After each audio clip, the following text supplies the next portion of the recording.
ফরিদপুরের নগরকান্দায় ট্রেনের নিচে কাটা পড়ে ইউনুস শেখ নামে ৬০ বছর বয়সী এক বৃদ্ধের মর্মান্তিক মৃত্যু হয়েছে। বৃহস্পতিবার দুপুরে উপজেলার ডাঙ্গি ইউনিয়নের বাসাগাড়ি এলাকায় এ দুর্ঘটনা ঘটে। এলাকাবাসীর অভিযোগ, রেললাইনের নিরাপত্তা ব্যবস্থা না থাকায় বাড়ছে প্রাণহানি। সহকর্মী নুরুল ইসলামের পাঠানো তথ্য ও চিত্রে বিস্তারিত।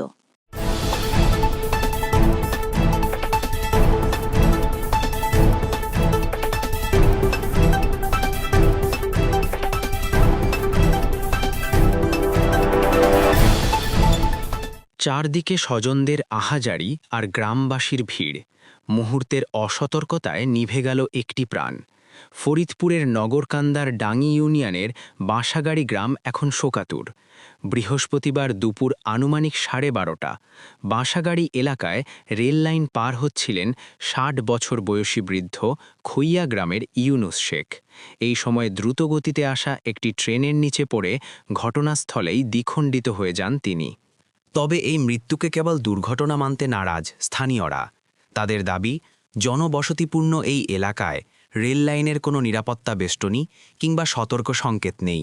সুরক্ষা ব্যবস্থা না থাকায় মানুষ ও গবাদি পশু প্রতিনিয়ত ঝুঁকির মুখে পড়ছে। দ্রুত সেখানে রেলওয়ে কর্তৃপক্ষের হস্তক্ষেপ চান তারা। খবর পেয়ে দ্রুত ঘটনাস্থলে পৌঁছায় রেলওয়ে পুলিশ। মরদেহ উদ্ধার করে আইনি প্রক্রিয়া শুরু করেছে তারা। রেলওয়ে পুলিশ জানিয়েছে, তদন্ত শেষে মরদেহ পরিবারের কাছে হস্তান্তর করা হবে। তবে স্থানীয়দের দাবি, আর কত প্রাণ ঝরলে টনক নড়বে কর্তৃপক্ষের।